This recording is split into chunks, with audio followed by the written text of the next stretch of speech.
കഴിഞ്ഞ എപ്പിസോഡിൽ ഫലസ്തീൻകാരെ നേരിടാൻ ഒരു ചെറിയ സൈന്യവുമായി പോകുന്ന തലൂത്തിനെ നമ്മൾ കണ്ടു. ഫലസ്തീൻകാരുടെ വലിയ സൈന്യത്തെ കണ്ടപ്പോൾ തലൂത്തിന്റെ സൈന്യത്തിൽ പലരും ഓടിപ്പോയി. ഫലസ്തീൻ സൈന്യത്തിന്റെ നേതാവ് ഭീമാകാരനും വലിയ ശക്തനുമായ ഗോലിയാത്തായിരുന്നു.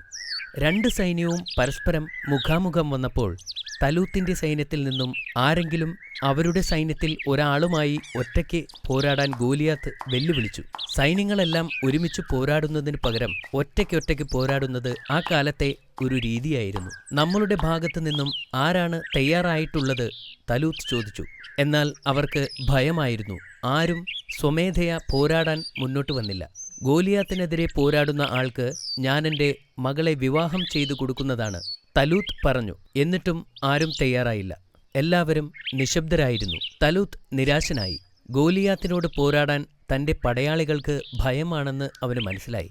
അപ്പോഴാണ് അവരുടെ കൂട്ടത്തിൽ നിന്നും തീരെ ചെറിയ ഒരു യുവാവ് മുന്നോട്ട് വന്നത്. ഞാൻ ഗോലിയാത്തിനെ നേരിടാൻ തയ്യാറാണ് എന്ന് യുവാവ് പറഞ്ഞു.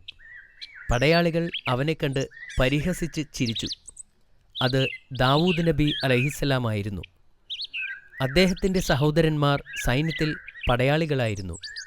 അദ്ദേഹം തൻ്റെ കുടുംബത്തിലെ ഏറ്റവും ഇളയ പുത്രനായിരുന്നു.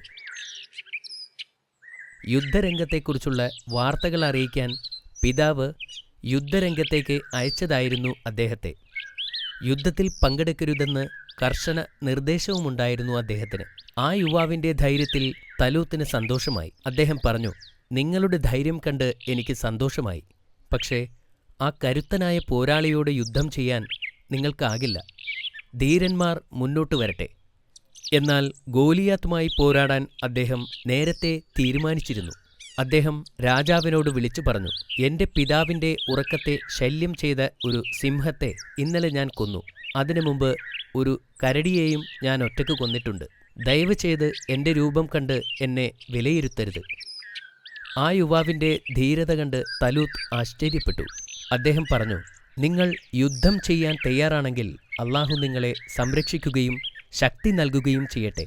അദ്ദേഹത്തെ ഒരു പോരാളിയുടെ വസ്ത്രങ്ങൾ അണിയിക്കുവാനും ഒരു വാൾ കൊടുക്കുവാനും രാജാവ് തൻ്റെ ആളുകളോട് ആവശ്യപ്പെട്ടു.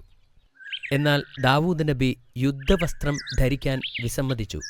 അദ്ദേഹത്തിന് അതിൽ താൽപ്പര്യമില്ലായിരുന്നു. അത് അദ്ദേഹത്തിൻ്റെ നീക്കങ്ങൾക്ക് തടസ്സമായിരുന്നു.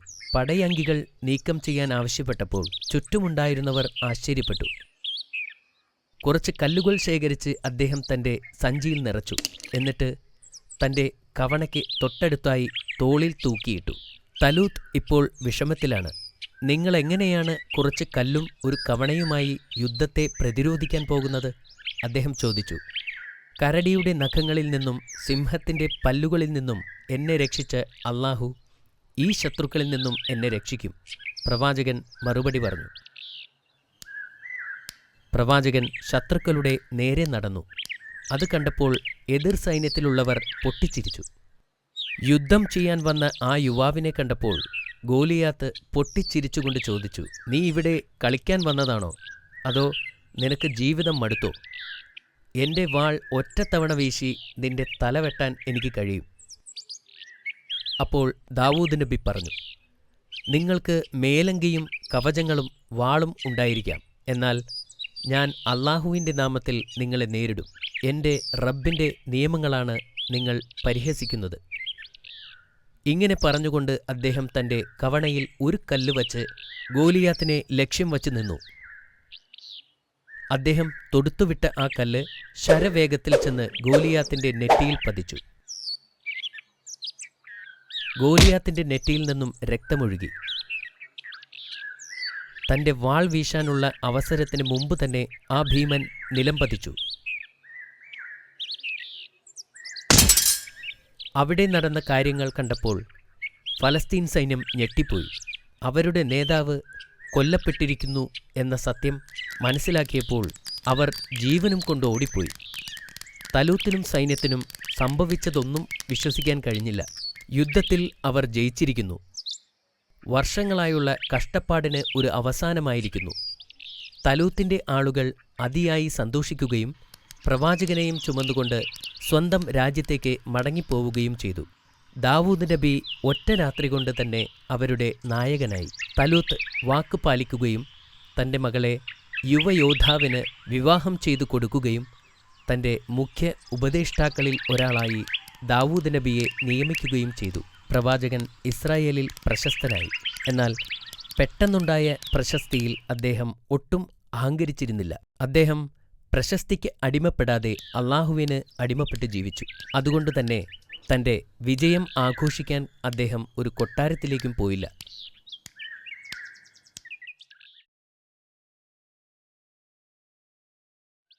അള്ളാഹുവിനെ മഹത്വപ്പെടുത്തുന്നതിനു വേണ്ടി അദ്ദേഹത്തിൻ്റെ മനോഹരമായ ശബ്ദത്തിൽ അള്ളാഹുവിനെ പുകഴ്ത്തിപ്പാടുകയും ചെയ്തു.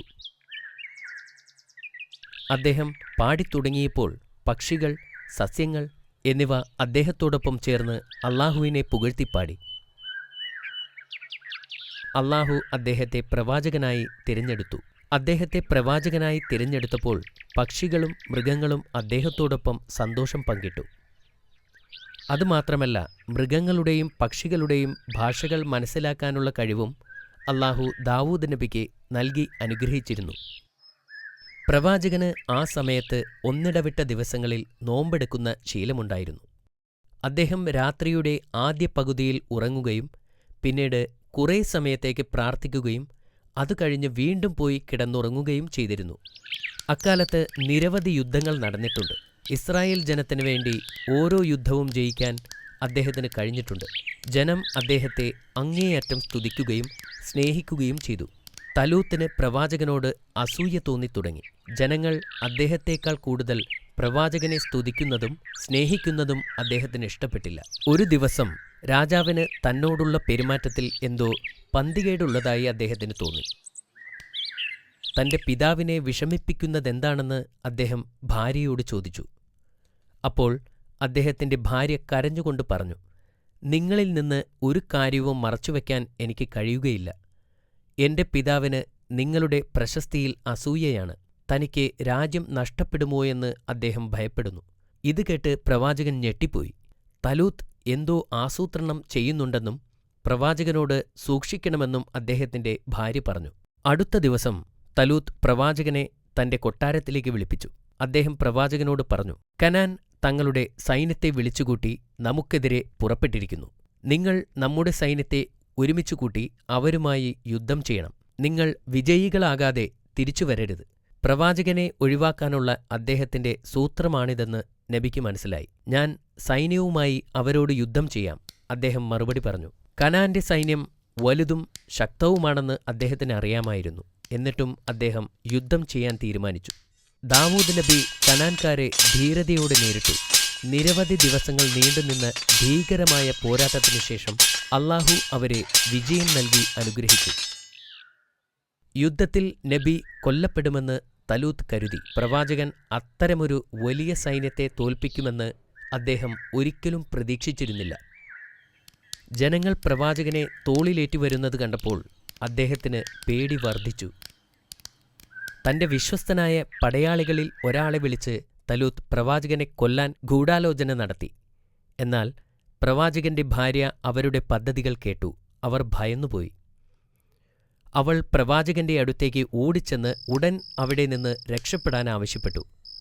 പ്രവാചകൻ തൻ്റെ സാധനങ്ങളും ഭക്ഷണങ്ങളുമായി ഒട്ടകപ്പുറത്ത് കയറി യാത്രയായി. തലൂത്തിന് പ്രവാചകനോട് അസൂയ തോന്നിയപ്പോൾ സ്വന്തം മകളെക്കുറിച്ചുപോലും അയാൾ ചിന്തിച്ചില്ല.